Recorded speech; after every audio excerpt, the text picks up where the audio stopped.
అలాంటి దుర్మార్గమైనటువంటి ఆలోచన ఉన్నటువంటి వ్యక్తి నిజంగా మత్స్యకారులు పొట్టకొట్టినటువంటి వ్యక్తి జగన్మోహన్ రెడ్డి. ఫిషింగ్ హార్బర్లో ఎస్టిమేట్లు పెంచేసి దాంట్లో కమిషన్లు దండుకున్నటువంటి వ్యక్తి జగన్మోహన్ రెడ్డి. అదే కాకుండా ఆ రోజున మరి చూసాం జీవో నెంబర్ 217, అంటే తరతరాలుగా మత్స్యకారుల హక్కులుగా ఉన్నటువంటి చెరువుల్ని కొట్టేయడానికి నీ అన్యాయాలతో ఆ జీవో నెంబర్ 217 తీసుకొచ్చావు. మరి మా కూటమి ప్రభుత్వం వచ్చిన వెంటనే ఆ జీవో నెంబర్ 217ని రద్దు చేశాం. మళ్ళీ మత్స్యకారులకి ఆ భూములు చెందేలాగా చేశాం. మరి ఆ రోజున మొట్టమొదట బ్యాన్ పీరియడ్లో డబ్బులకి శ్రీకారం చుట్టింది తెలుగుదేశం. ఆనాడు గౌరవనీయులు నారా చంద్రబాబు నాయుడు గారు 50 సంవత్సరాలకి వీళ్ళు సముద్రంలో వేట చేయలేకపోతున్నారని చెప్పి 50 సంవత్సరాలకు పెన్షన్ ఇప్పించాం. వేట నిషేధ సమయంలో 4,000తో స్టార్ట్ అయ్యి ఇవాళ 20,000 రూపాయలు ఇస్తున్నాం. అలాగే ఆయిల్ సబ్సిడీ ఇస్తున్నాం. వేటకెళ్ళి చనిపోయిన దాదాపు 90 మంది చనిపోతే వాళ్ళకి 5 సంవత్సరాలు ఒక్క పైసా ఇవ్వలేదు మీరు. డెత్ సర్టిఫికెట్ల పేరుతో వాళ్ళని ఇబ్బంది పెట్టారు.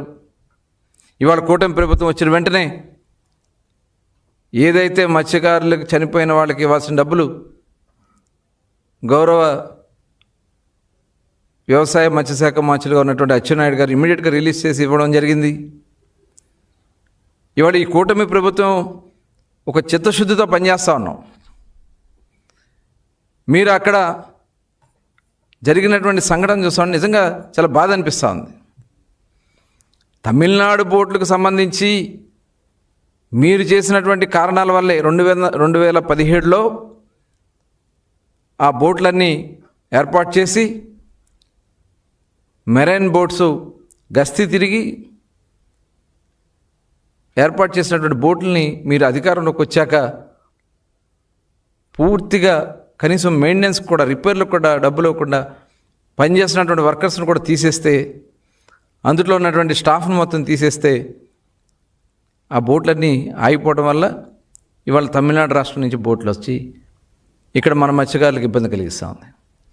ఈ విషయం తెలిసిన వెంటనే గౌరవ ముఖ్యమంత్రి చంద్రబాబు నాయుడు గారు, అలాగే యువ నాయకుడు నారా లోకేష్ గారు అందరినీ కూడా ఆదేశించి అటు బాపట్ల నుంచి నెల్లూరు జిల్లా, అలాగే తిరుపతి జిల్లా 3 జిల్లాలకు సంబంధించినటువంటి అధికారులను అప్రమత్తం చేసి అక్కడ ఇమ్మీడియట్గా స్పీడ్ బోట్లు ఏర్పాటు చేయండి అని చెప్పి బోట్లు ఏర్పాటు చేసాం. వాళ్ళు ఒక 4 బోట్లు కూడా పట్టుకోవడం కూడా జరిగింది. రేపు జూన్ 15 నాటికి పూర్తి స్థాయిలో నిఘా పెట్టి, బోట్లు పెట్టి, స్పీడ్ బోట్స్ పెట్టి 650 హార్స్ పవర్ మోటార్తో ఉన్నటువంటి బోట్లను పెట్టి ఆ ఇంజిన్ల ద్వారా ఆ స్పీడ్ బోట్స్తో ఆ తమిళనాడు బోట్స్ని కంట్రోల్ చేయడం జరుగుతుంది. మొన్న ఏదో ఒక గ్రామంలో, అలాగే 144 గ్రామాలకు సంబంధించి ఒక బోటు విషయంలో తమిళనాడు బోట్ని వదిలేశారనేది వాళ్ళు గ్రామాల మధ్యన డిస్కషన్ జరుగుతూ ఉంటే దాన్ని కూడా రాజకీయం చేయాలని మీరు ప్రయత్నం చేయటం, ఇదేదో లోకేష్ గారు వచ్చాక ఆ బోట్ వెళ్ళిపోయిందని చెప్పి దుష్ప్రచారం చేయటం, దీంట్లో చంద్రబాబు నాయుడు గారి పాత్ర ఉందని ఏంటి మీరు మాట్లాడే భాష?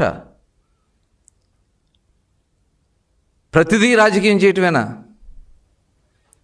వాళ్ళు క్లియర్గా చెప్పారు, ఇది మా గ్రామ సమస్య, మా గ్రామాల సమస్య, మా గ్రామ కాపుల సమస్య, మేము కూర్చొని చర్చించుకుంటాం, మేము గౌరవించాం, మీరు ఏది ఆదేశిస్తే అది చేయడానికి మేము సిద్ధం అని చెప్పాం.